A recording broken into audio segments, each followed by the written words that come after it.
가시고기라고 하는 민물고기가 있습니다. 아주 작은 물고기입니다. 크게 자랐다 해도 채 6cm, 7cm가 되지 않는 작은 몸짓의 물고기이지만은 물고기 세계에서 보기 드물게 부성애, 그러니까 아버지의 사랑을 잘 보여주는 그런 물고기입니다. 봄이 되면은 바다에 살던 이 가시고기가 민물로 올라오게 됩니다. 엄마 가시고기가 수초에 알을 낳고 가버리면은 이 아빠 가시고기가 이제 부화할 때까지 밤낮으로 돌봅니다. 밤이 되면은 대부분 물고기는 이제 잠에 빠져드는데 이 아빠 가시고기는 그 새끼들이 부화할 때까지 밤에도 잠을 자지 않고 큰 물고기가 그 알을 먹지 못하도록 싸우고 지키고, 그리고 그 수많은 알들이 상하거나 병들지 않도록 그 사이에 신선한 산소가 들어갈 수 있도록 끊임없이 부채질을 해댑니다. 부화하려면은 상당한 시간이 걸립니다. 그렇게 밤낮으로 쉬지 않고 최선을 다하여서 그 어린 생명들을 돌보다 보면은 이제 부화하게 됩니다. 그러나 그때쯤 되면은 이 아버지 가시고기는 기진맥진하여 거의 목숨을 잃어버리게 됩니다. 이렇게 태어난 가시고기 새끼들은 죽은 아버지의 그 살점을 뜯어먹으면서 성장합니다. 힘을 얻은 새끼 가시고기들은 이제 민물에서 큰 바다로 나아가서 성장하고 나중에는 다시 민물로 돌아와서 아버지가 보여주었던 그 부성애로 또 자기 새끼를 양육하는 그런 스토리를 담고 있는 이야기입니다. 이 이야기를 아주 감동스럽게 찍은 영상이 있습니다. 한번 같이 보도록 하겠습니다.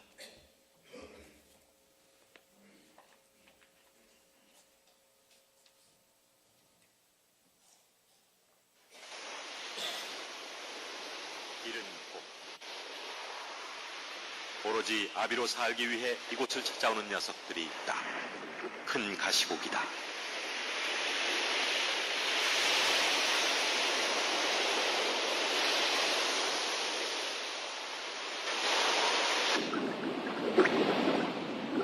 일생의 대부분을 바다에서 보내고 자신이 태어난 오직 그 한 지점을 찾아 돌아온 큰 가시고기. 갈대뿌리 밑에 큰 가시고기 수컷 하나가 둥지를 짓고 있다. 큰 가시고기는 지구상 어류 중 둥지를 짓고 새끼를 키워내는 유일한 어종으로 알려져 있다. 4시간에 걸친 둥지 공사를 끝낸 후 큰 가시고기 수컷이 배가 불룩한 신부를 맞이한다. 암컷은 둥지 속으로 들어가자마자 바로 산란한다. 수컷은 암컷의 등을 자극해 산란을 돕는다.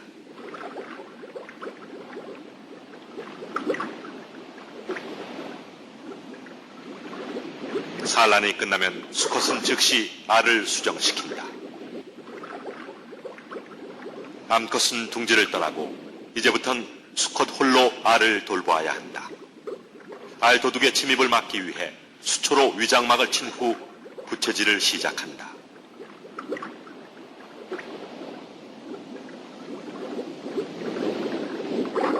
알 냄새가 가시자 주변은 어느새 깨끗이 정돈되고 부채질은 여전히 계속된다.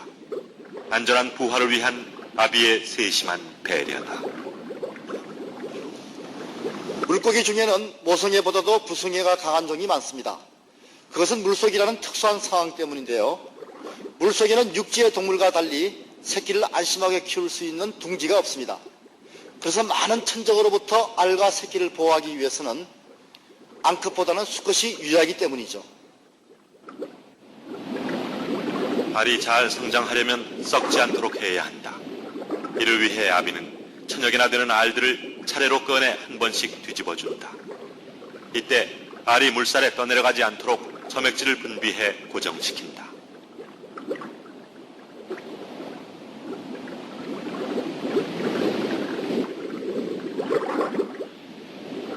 아비는 신선한 물을 쏘인 알들을 다시 둥지 안쪽으로 밀어넣는다.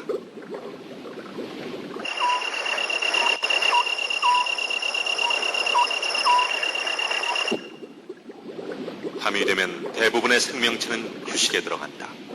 수중새에게도 마찬가지다. 그러나 큰 가시고기 수컷은 밤이 되면 더욱 바쁘다. 알들에게 계속 부채질도 해주어야 하고 알을 훔치러 온 녀석들도 물리쳐야 한다.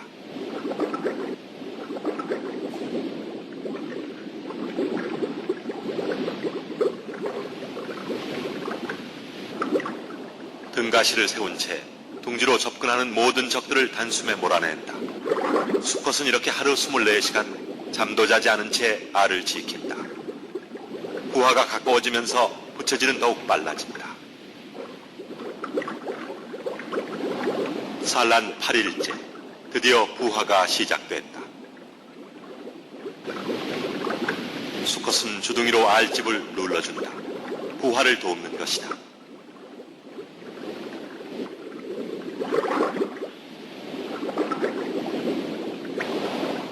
아직 부화하지 못한 알은 부채질을 해주고 먼저 깨어난 새끼들을 돌봐주고 아비는 쉴 틈이 없다. 먹지도 자지도 않으면서 지극정성으로 새끼를 돌보는 동안 큰 가시고기의 몸빛은 푸르게 퇴색됐다. 주둥이도 끊임없이 부채질을 해주던 지느러미도 모두 흘렀다.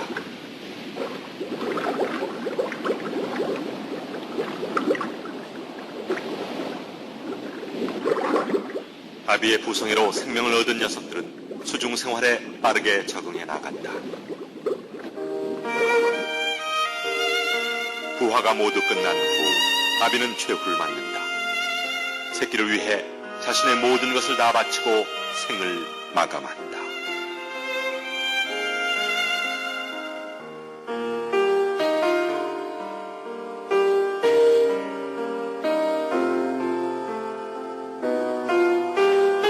다음 날 시어들이 아비의 주위로 모여든다. 아비의 죽음은 시어의 먹이가 된다.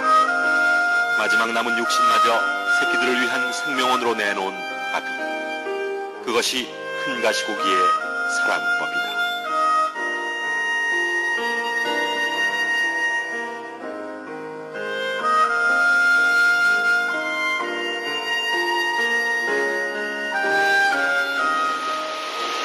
아비의 사랑으로 태어난 녀석들은 이제 곧 바다로 나아갈 것이다. 그리고 다시 이곳으로 돌아와 자신의 아비가 그랬듯 뜨거운 부성애로 자신의 새끼를 키워낼 것이다.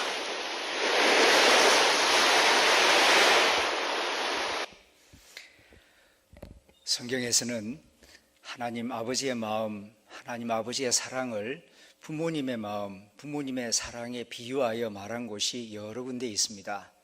대표적으로 두 군데를 인용해 보자면 이사야서 49장 15절입니다. 여인이 어찌 그 젖먹는 자식을 잊겠으며 자기 태에서 난 아들을 긍휼히 여기지 않겠느냐. 그들은 혹시 잊을지라도 나는 너를 잊지 아니할 것이라. 또 마태복음 7장 9절에서 11절에서 이렇게 말씀합니다. 너희가 악한 자라도 좋은 것으로 자식에게 줄 줄 알거든 하물며 하늘에 계신 너희 아버지께서 구하는 자에게 좋은 것으로 주시지 않겠느냐 말씀하고 있습니다. 세상이 타락한 이래로 많은 것이 잊어지고 망가지긴 했어도 그래도 이 세상 여러 종류의 마음 가운데에서 하나님의 마음을 가장 많이 닮은 마음이 부모님의 마음이라고 생각합니다. 그래서 하나님은 말씀합니다. 내 부모를 공경하라. 너를 낳은 아버지를 공경하라. 나이 많은 어머니를 경홀히 여기지 말라고 말씀합니다. 오늘은 5월 8일 어버이의 날이자 또 수요일 저녁 예배를 드리는 시간입니다. 그래서 오늘 누가복음 15장 30절부터 31절 말씀을 읽었습니다. 이 말씀을 깊이 생각하는 가운데에 부모님의 마음을 생각하는 동시에 또한 하나님 아버지의 마음을 깊이 생각하며 함께 은혜 받기를 소망합니다. 누가복음 15장 돌아온 탕자 이야기를 읽을 때에 생각나는 유명한 그림 하나가 있습니다. 그것은 렘브란트가 그린 돌아온 탕자 이야기입니다. 렘브란트는 17세기 네덜란드의 유명한 화가입니다. 그는 빛의 마술사라는 별명을 가진 화가이죠. 그의 그림은 거의 대부분 다 밝은 면과 어두운 면을 대조하면서 성경의 메시지를 우리에게 잘 전하고 있습니다. 그래서 서양에서는 레오나르도 다빈치와 견줄만은 가장 위대한 화가로서 렘브란트를 많이 언급하곤 합니다. 그런데 그렇게 유명했던 렘브란트이지만 개인적으로는 불행한 삶을 살았습니다. 엄청나게 유명한 작품들을 많이 남겼지만 개인적으로는 너무 가난했습니다. 얼마나 가난했는가 하면은 나이가 많이 들었을 때에 끼니를 걱정해야 할 정도로 그렇게 가난한 화가였습니다. 이 그림을 그릴 때만 해도 너무나 배가 고팠고 가난했고 또 엎친 데 덮친 격으로 그의 사랑하는 아내가 죽었습니다. 그리고 그에게는 자식이 하나밖에 없었는데 그 독자마저도 죽었습니다. 이 정도 되면은 불평하거나 원망하거나 아니면은 깊은 죄책감에 빠지거나 절망하기 쉬울 것입니다.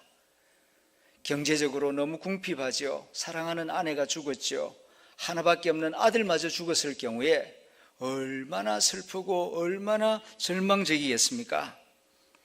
그런데 렘브란트는 이 누가복음 15장에 기록된 돌아온 탕자 이야기를 읽으면서 아버지의 사랑, 하나님의 사랑을 가슴 깊이 느끼게 됩니다.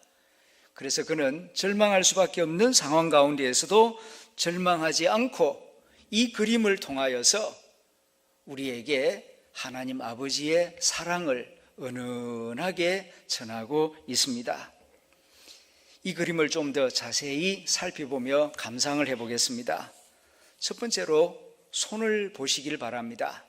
자세히 보면은 저렇게 가까이에서 볼 수 있습니다. 유심히 살펴보면은 탕자의 등에 있는 아버지의 두 손이 다릅니다. 왼손과 오른손이 다르지요. 왼손은 힘줄이 두드러지게 나타난 남자의 손이고 오른손은 매끈매끈한 여자의 손입니다.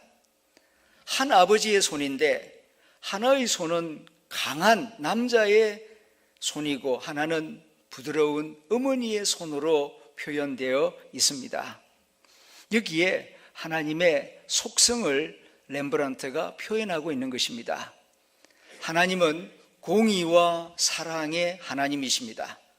한편으로는 정의와 공의를 통하여 이 세상을 다스리시고 한편으로는 사랑과 긍휼로서 세상을 다스리시는 하나님의 섭리를 이 두 손을 통하여 표현하고 있는 것입니다. 그 다음에는 아버지의 눈입니다. 그 눈을 자세히 살펴보면은 눈이 멀어 있습니다. 짓물러서 이제나 저제나 돌아올 아들을 기다리며 매일 밖에 나가서 지평선 너머를 바라보다가 이제는 그 눈이 눈물로 그리움으로 사랑으로 앞이 보이지 않게 된 모습입니다. 아들은 자신의 자유와 자신의 즐거움을 찾아서 멀리 떠나버렸지만 아버지는 그 마음에서 아들을 떠나보내지 아니하였습니다. 그래서 매일 눈이 멀기까지 하루도 쉬지 않고 둘째 아들이 돌아오기만을 눈물로 밤을 지새운 그 아버지의 눈을 저렇게 렘브란트는 표현하고 있습니다. 이제는 초점을 탕자에게로 바꿔보겠습니다.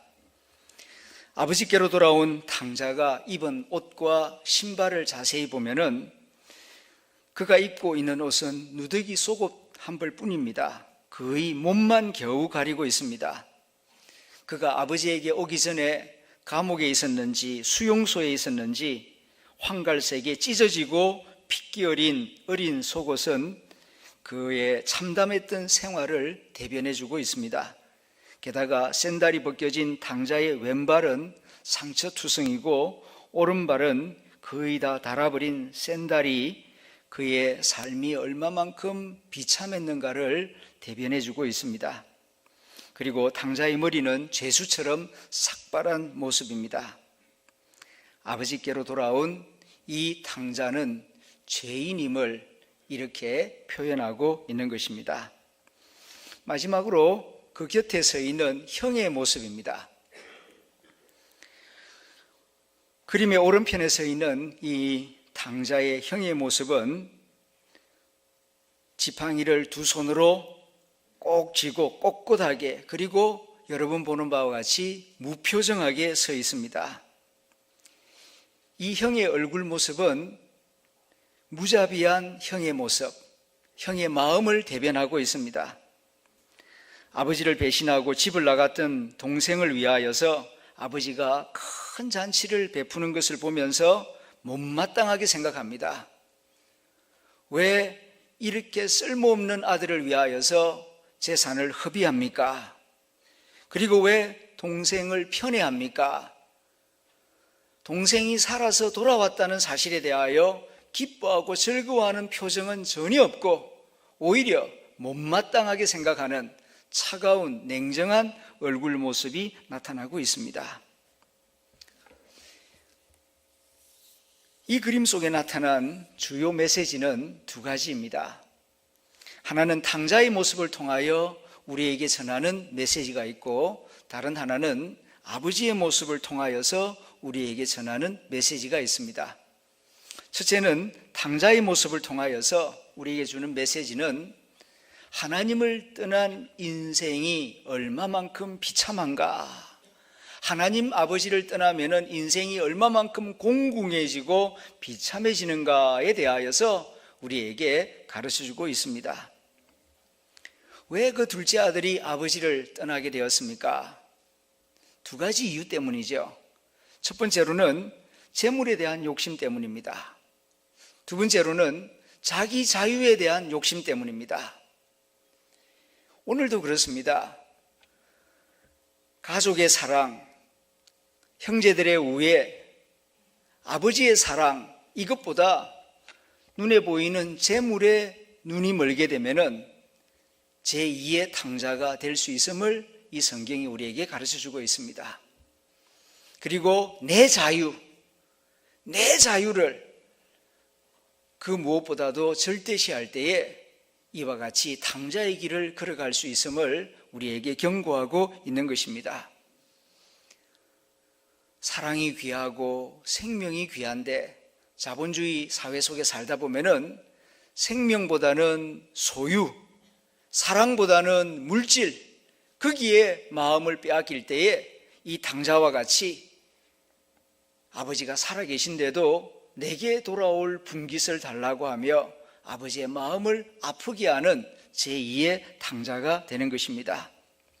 그런데 그렇게 물질을 사랑보다 귀하게 여기고 자기의 자유를 아버지의 권위보다 더 중요하게 생각한 나머지 결과가 어떻게 되었습니까? 먼 나라에 가서 그가 원하는 대로 행복하게 잘 살 수 있었습니까? 그러지를 못했습니다. 먼 나라에 가서 가진 소유와 물질을 다 잃어버리게 되었고, 나중에는 유대인들이 가장 부정하게 여기는 돼지 우리 속에 들어가서 돼지치기를 하며 쥐염 열매로 배를 채우고자 하나 주는 자가 없어서 배고파서 슬피 우는 비참한 신세가 되고 말았습니다.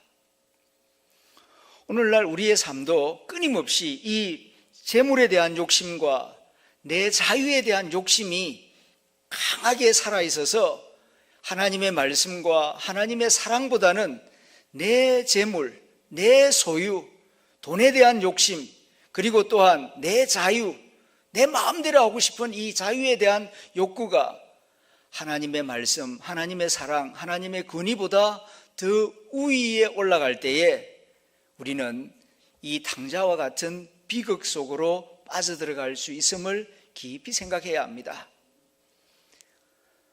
재물이 귀하고 자유가 귀하지만은 그 모든 것이 하나님의 사랑과 하나님의 말씀 아래 다스림을 받을 때에 그 모든 것을 행복하게 누릴 수 있는 사람이 되지, 재물에 대한 욕심과 나의 자유에 대한 욕심이 하나님의 말씀보다, 하나님의 사랑보다 더 위에 올라가게 되면은 결국은 재물도 잃어버리게 되고 자유도 잃어버리게 되고, 그리고 이 당자와 같은 최악의 상태에 빠질 수가 있습니다. 오늘날 인간에게 주어진 이 자유에 대하여서 하나님을 부정하면서까지 인간의 자유를 더 높이려고 하는 그런 인본주의적 경향성을 우리 사회 속에서 지금 보고 있습니다. 그 대표적인 예가 동성애입니다. 자유라고 하는 이름으로, 민주, 인권이라고 하는 이름으로, 이 또한 인권이요, 이 또한 자유라고 하는 이름으로 이제는 하나님도 부정하고 소수자의 인권이요, 소수자의 자유다 그러면서 동성애를 정당화하려고 하는 그런 일들이 사회 속에서 생겨납니다. 만약에 동성애가 합법화되고 그리고 이 사회에 퍼져나갔을 경우에 어떤 일들이 생길까요? 정말 그들이 말하는 것처럼 더 많은 자유를 누리며 더 많은 행복을 누리는 그런 사회가 될까요? 그렇지 않습니다. 여기 성경에 나오는 탕자처럼 돼지 우리에 들어가서 돼지를 쳐야 하는 그런 비참한 인간의 존엄성을 스스로 버려야만 하는 짐승화되고 동물화되는 그런 비참한 신세에 빠지게 될 것입니다. 우리는 이 성경을 읽으면서 이러한 경고를 깨달아야 할 것입니다. 두 번째, 이 그림 속에 나타난 중요한 메시지는 아버지의 모습입니다. 인간이 이렇게 때로는 하나님을 부정하기도 하고 하나님 아버지의 마음을 아프게 하기도 하지만 하나님 아버지는 결코 잃어버린 자를 포기하지 않는다는 진리를 이 그림과 성경이 우리에게 가르쳐주고 있습니다. 당자는 아버지를 잊어버렸습니다. 집을 나갔을 때에 아버지 생각 싹 지워버렸습니다. 그러나 아버지는 집을 나갔지만 아들에 대한 생각을 지우지 않습니다. 아들은 밖에 나가서 자기 마음대로 돌아다니지만 아버지는 기다립니다. 하루도 기다리지 않은 날이 없었습니다. 아들이 돌아올 때에도 아들이 아버지를 먼저 보고 달려온 것이 아니라 아버지가 아들을 먼저 발견하고 맨발로 달려나가 그를 맞이하는 모습을 보게 됩니다. 아버지는 자식을 잊지 않습니다. 자식은 아버지를 잊어버리는 경우가 있어요. 그러나 부모는 자식을 잊지 않습니다. 그리고 아버지는 자녀가 돌아오기만 하면은 용서합니다. 돌아오는 것 자체가 곧 용서예요. 이 당자는 자기가 비참한 상태에 빠졌을 때 비로소 정신을 차립니다. 호주머니에 가진 것이 있을 때에는 세상 재미에 푹 빠져가지고 아버지 생각 안 합니다. 그러나 돼지치기를 하며 지엽열매로 배를 채우고자 하나 주는 자가 없을 때, 너무 배가 고플 때, 고통 가운데 있을 때 비로소 아버지를 생각합니다. 그리고 아버지께로 돌아갔을 때에 내가 뭐라고 용서를 빌 것인가 마음속에 시나리오를 준비합니다. 아버지와 하늘에게 죄를 지었으니 내가 아버지의 아들이라 칭함을 받을 수가 없습니다. 그냥 품꾼의 하나로 써주십시오. 이렇게 말하리라 마음속으로 준비하고 생각하고 아버지께로 돌아옵니다. 그러나 아버지는 그를 용서한다, 용서 안 한다 전혀 언급이 없습니다. 돌아오는 것 자체가 기쁨이었고 다행으로 여겼기 때문입니다. 이렇게 아버지는 절대적인 사랑으로 그 아들을 용서하고 다시 용납해 주십니다. 하나님 아버지는 지금도 우리를 기다리고 계시고 우리가 진심으로 회개하기만 하면은 언제든지 용서하시고 그 아들의 피, 예수님의 피로 우리의 허물을 덮어주시는 참 좋으신 아버지이십니다. 구약 성경에서는 이스라엘 백성과 하나님과의 관계를 주로 부부 관계에 비유를 많이 했습니다. 신랑 신부 관계에. 그런데 신약 성경에 와서는 하나님과 우리와의 관계를 아버지와 아들과의 관계로 비유하고 있어요. 여기에 차이가 있습니다. 부부관계는 원래 남남이었는데 예식을 통하여, 그러니까 언약식을 통하여서 이제 한 가족이 되는 거죠. 그러나 아버지와 자식 관계는 피를 나눈 관계입니다. 부부는 살다가 헤어지면 남남이 될 수 있지만 부모 자식은 어떤 경우에도 갈라설 수 없는 관계가 부모 자식 관계입니다. 예수님은 우리와 하나님과의 관계가 아버지와 아들과의 관계와 같다. 결코 갈라놓을 수 없는, 그 누구도 떼어놓을 수 없는 부부관계보다도 훨씬 더 진하고 더 끈끈한 그런 생명적 관계임을 우리에게 일깨워 주시려고 이 비유를 우리에게 들려주신 것입니다. 하나님은 우리의 아버지이십니다. 우리를 위하여서 자신의 생명을 내어줄 정도로 그렇게 우리를 사랑하신 분이 하나님 아버지이십니다. 우리는 이 돌아온 탕자 이야기를 통하여서 깨닫는 분명한 진리가 있습니다. 오늘 본문 말씀입니다. 아버지가 큰아들에게 한 말씀이죠. 예, 너는 나와 함께 있으니 내 것이 다 내 것이 아니냐. 나와 함께 있으면은 아버지의 모든 것이 다 아들의 것이 된다는 것입니다. 그런데 물질을 쫓아가면 아버지를 잃어버리게 됩니다. 진정한 관계도 잃어버리게 되고 결국은 다 잃어버리게 되는 것입니다. 반대로 아버지와 함께 있으면 모든 것이 다 나의 것이 됩니다. 이 진리를 아버지가 우리에게 다시금 일깨워주고 있습니다. 그러므로 우리는 그 무엇보다도 물질이나 내 자유보다도 아버지와 함께 있는 이것을 가장 귀하게 여기는 지혜로운 성도들이 될 수 있기를 기원합니다. 하나님 아버지가 내 곁에 계시면은 아버지의 것이 다 자녀의 것이 되는 것입니다. 그런데 아버지를 잃어버리고 내 욕심을 차리려고 하면은 결국은 내가 추구하는 것도 잃어버리게 되고 믿음도 사랑도 다 잃어버리게 되고 외로워지게 되고 허무하게 되고 비참하게 된다는 진리를 오늘 이 말씀이 가르쳐주고 있습니다. 그러므로 5월 한 달 가정의 달을 지키면서 부모님과 우리와의 관계를 생각하면서 하나님과 나와의 관계를 더 깊이 생각하고 항상 하나님 아버지와 함께 거하는 복된 성도들이 될 수 있기를 기원합니다. 함께 기도하겠습니다.